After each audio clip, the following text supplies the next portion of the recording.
rainy weather coming. You can tell by the tone of the color. It's funny we say the tone of the color because tone is about sound. You could say the nuance of the color. Look at that sky, people.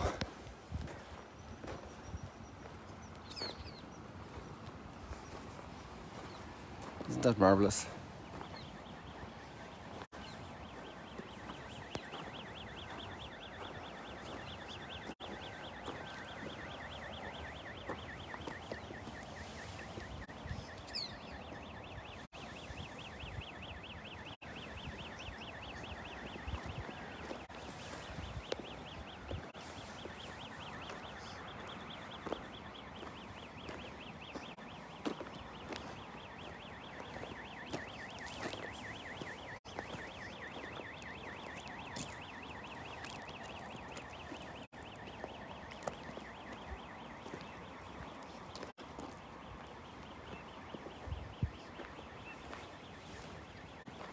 So we have two cities predicted to fall, Babylon and Jerusalem. Isn't that an interesting combination? Oh, by the way, today is also Thanksgiving Day in the United States, so we say Happy Thanksgiving. We had some Canadian folks here. Well, they are US, but they live a lot in Canada, and they celebrate the Canadian Thanksgiving earlier, so it takes the wind out of their sails for this date of Thanksgiving.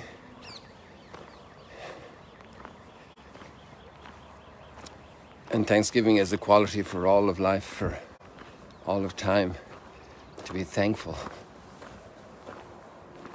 So the first readings you can open up on the little link that I give you here are the readings for the normal liturgical days celebrated worldwide. But there's also an option when you open up that link that you can click on the special readings for Thanksgiving Day. But actually the psalm on both occasions is of thanksgiving. Give thanks to the Lord, for he is good. Enter his courts with thanksgiving. Psalm 100 in the normal readings for today. Enter his courts with thanksgiving. And where are the courts of the Lord? Well, obviously they're the temple in Jerusalem, but they're also in your own courtyard, in your own front yard, in your own backyard. We can always be filled with thanksgiving. Always, always, always filled with thanksgiving. For all the variety, all the amazing realities.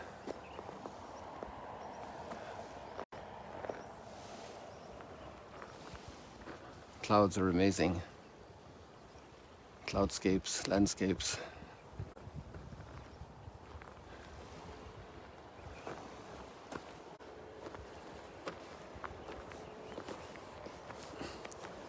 So we have a great theme of Thanksgiving, and that's interesting that theme is in the normal day readings today, because it's the destruction of both Babylon and Jerusalem, as both are being predicted today.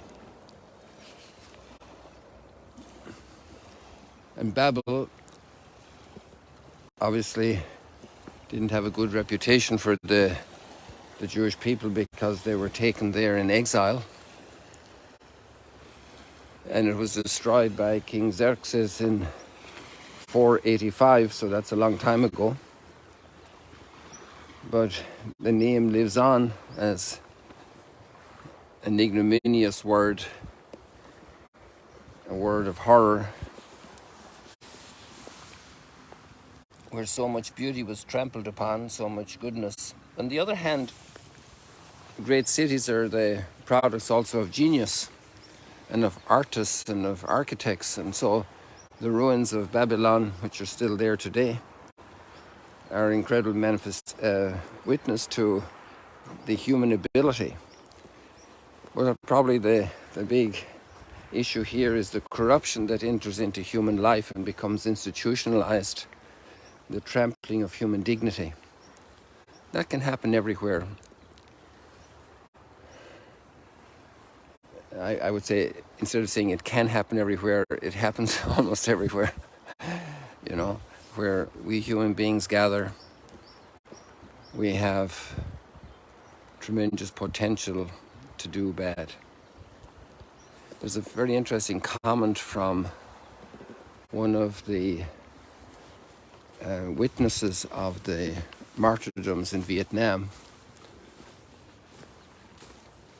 in the early 19th century, 200 years ago,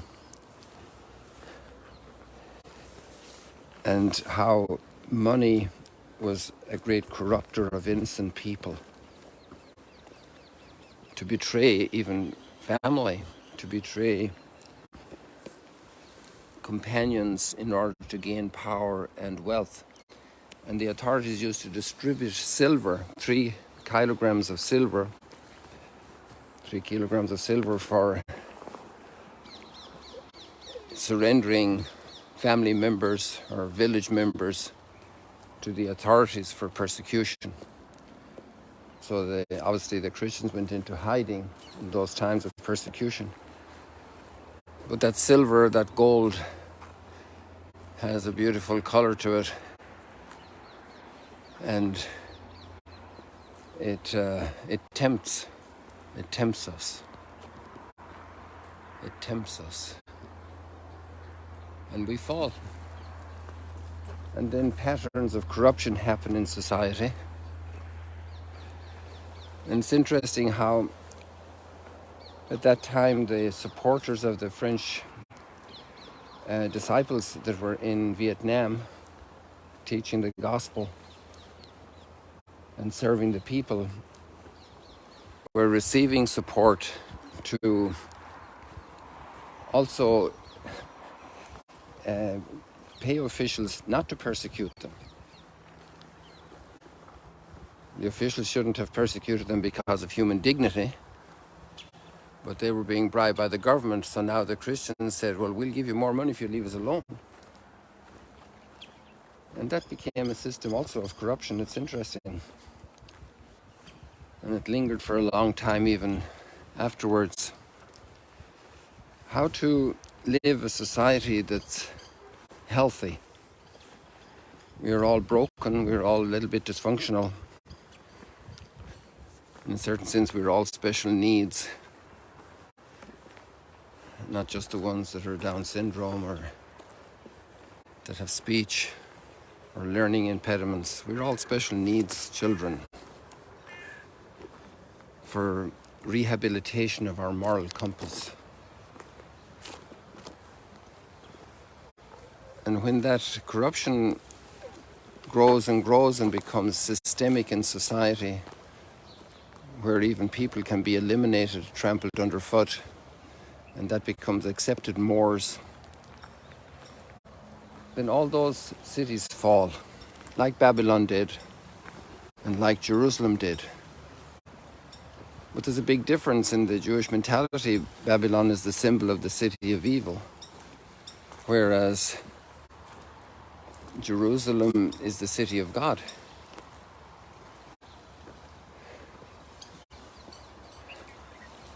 And that becomes eventually the heavenly Jerusalem, a symbol for God's city that comes down from heaven, because it's hard that it can rise from earth. And yet that city of God is forged on earth.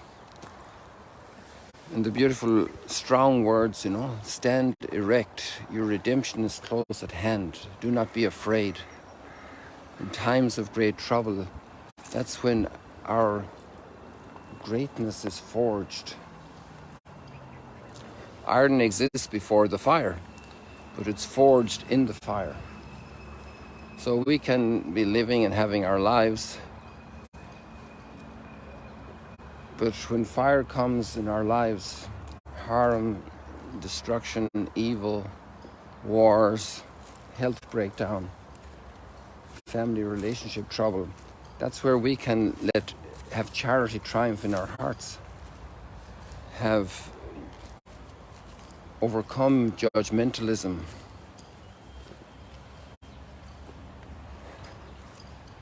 serve even our enemies. show humility, because we have to be a living gospel, a living good news that the human being is worthy of recognition as an indestructible good forever.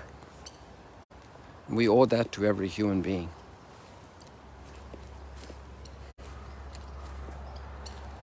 Every single person.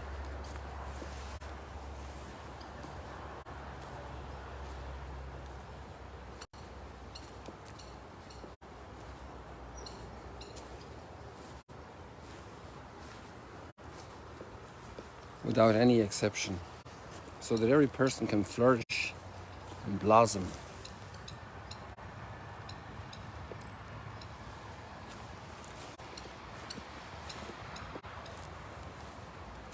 Be a great place to tie a donkey here, that have lovely grazing here at this tree.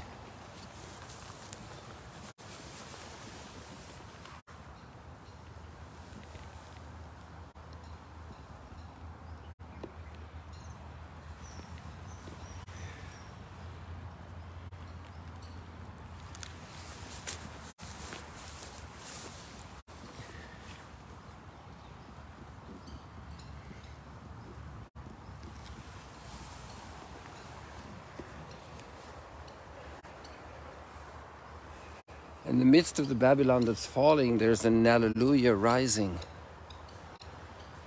When we see the end of an evil empire, we don't hate the people in the evil empire. We want to rescue them from the fire that's consuming them, the fire of greed, the fire of passion, the fire of arrogance, the fire of pride and vengeance.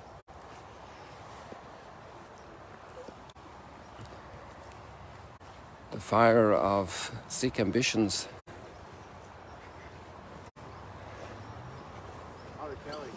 Hey, you're here, yeah, sure. Hey, can we show you? You want to say hello? Sure. No, just sit there because you have the light in your face this way. Here we have Kerry, named after County Kerry in Ireland. Good morning. And you showed up there a few days ago when we were doing the live stream here, Kerry. Yes, I did. And Kerry is from DC, right? I'm from Washington, D.C. So on behalf of, toward all of the Americans today, we say Happy Thanksgiving. Happy Thanksgiving. It's a special place. You're here celebrating Thanksgiving, Kerry. It really is. It's wonderful to be here. I've had a great week. I'm here for a couple more days, and I'm going to some other parts of Israel, and maybe come back here. Fantastic, Kerry. So it's amazing the people we encounter here every day. Yesterday I had a lovely chat. I think, Kerry, you met the French fellow. Yes.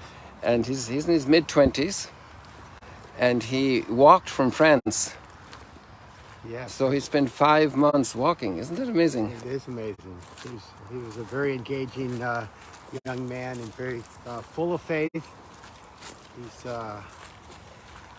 really was fun walk. I got to walk with him from Capernaum to the primacy of Peter a couple days ago. So you're the guy who brought him here, were you? Or was he coming anyway? I think he had this on his agenda, but I told him I just, I've been raving about being here, so I'm sure that he was not disappointed at all. Fantastic. It was very interesting speaking with him. Just a very different type of guy. Yeah. And he was very quiet, in contrast to Carlota, who came a week earlier. She's a wonderful communicator and star of reaching out. And this man, he is much more the quiet type. Yes. And he's an extraordinary guy. And it was very interesting to hear his comments. Maybe at some point we'll have a conversation with him. He's moving on today further south, so we won't see him immediately. But I was very intrigued by his he wants to do a couple of weeks of silent retreat just to adjust to going back to normal life as an accountant. Yeah. And that impressed me very much. He's a man of very deep pondering. And then we met another lovely guy last night, a fantastic man. There's an Ironman competition tomorrow, and this fellow is from France, and he's participating in the Ironman. He has already done 26 or 27 Ironman competitions, and extraordinary man as well. He runs a little company that he has started, and he's developing this whole Ironman ability, and he was born with a major impediment. His feet were turned in. So we're going to have a little chat this morning. We might have a little Instagram interview with him later today, some point. And it's amazing what people can do. So I met a man last night as I was walking, was staying in a hotel down towards where the Jesus boat is, and he is from Moldova. And he was out going for a bike ride to get ready for the Ironman also. Oh, really? Yes. And it's quite interesting. Because Moldova was in the news yesterday, actually, because they're getting a little afraid of what might happen to them next. Apparently the energy is being cut off or something. Oh, wow. So people, our time is up here. This is all very interesting. We could keep going. So a day of Thanksgiving and a day also of being strong if we're going through difficulties. It's amazing how an Ironman or a pilgrim walking 5 months to Jerusalem, or this man over here that I just see now, this man is a poor man who's living with 2 bags of things he's collecting, an older man. He's been here for years passing by, and he sleeps outdoors most of the time. You see that man? And these people move our hearts. Maybe these are Ironmen as well, but I'm not sure. Or maybe they're pilgrims staying here. So it's amazing, you know, we can all make an effort in the circumstances we're in to grow, to move forward. And no matter what difficulties are happening, a lot of blessing can be in our lives. We can stand up and also sing in Hallelujah, a song of thanksgiving. People, God bless you. I'm going to do a little selfie here together with Kerry this morning. God bless you all. See you later, alligators. Happy Thanksgiving. Happy Thanksgiving. You want to say that up clearly? Happy Thanksgiving. Happy Thanksgiving to everybody. God bless you. See you later, alligators. This beautiful sky, we'll capture it now on Instagram.